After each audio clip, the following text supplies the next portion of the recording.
per generare ricchezza, quelle persone quindi che decidono di investire di più su quel tipo di prodotto automaticamente ritirano quel tipo di prodotto perché l'incentivo viene meno. Io non ho mai capito, non capisco per quale motivo si continui con questa politica dell'elastico, te lo dico, te lo levo, te lo lascio, te lo mollo, quando l'unica cosa probabilmente di cui abbiamo noi bisogno tutti è la certezza del diritto, certezza della politica fiscale, certezza nell'equità fiscale, e questa cosa viene meno ogni qualvolta ci troviamo di fronte a un ostacolo. Qual è la risposta che ci viene detta immediatamente? Questo parolone che sta farcendo tutti i nostri panini delle discussioni, che è il federalismo. Beh, per quanto riguarda me, che faccio contratti, il federalismo è una iattura. Ed è una iattura ogni qualvolta mi pongo nei confronti di lavoratori che vengono in questo territorio e che partono con situazioni di miglior favore rispetto a quelli che io rappresento qui. Allora, in edilizia verifico tutti i giorni quella cosa che è la mancata possibilità di fare globalizzazione, cioè una casa la devo costruire qui, non è che posso fare il tetto in Romania e i muri in Bielorussia, cioè, li faccio qui. È il contrario la cosa.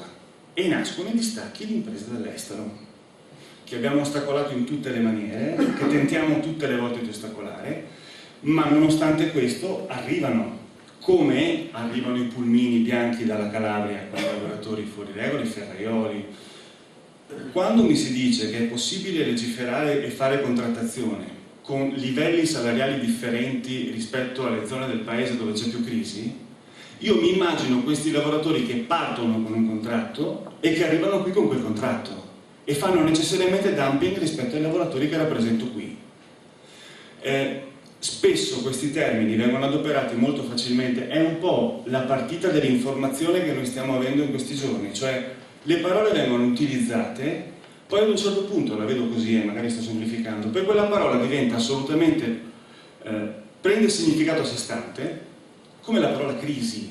Ormai quante volte noi la sentiamo dire tutti i giorni, quanto questa parola ha perso significato e quanto questo significato, continuo a dirvi, vi invito di venire in una sede del sindacato una sera per capire cosa realmente significhi. Vengo da San Donà, il signor Ibe, nigeriano, 3.200 euro di mutuo, di 6 mesi di mutuo, devo risolvergli il problema domani, perché se no gli pigliano l'appartamento. Crisi è sta roba qui, che probabilmente noi non siamo ancora abituati bene a capire, ma che è questa roba qui. Poi però la cassa integrazione aumenta, ma il sabato mattina le fabbriche restano aperte, però.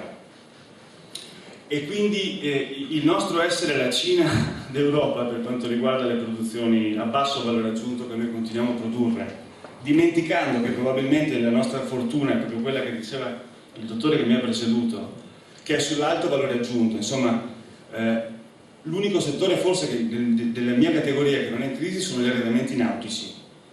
Io ho delegati che vanno a fare le barche a Dubai, che vanno a fare le barche in Norvegia, che vanno ovunque ci siano gli yacht, e in questo noi siamo assolutamente leader. Poi però scelte politiche scellerate portano i cantieri navali dalla Pietà di Fusina a saltare per speculazioni, e il signor Mevorak che si compra prima le case all'Aquila, poi torna a Mestre per comprarsi la Darsena.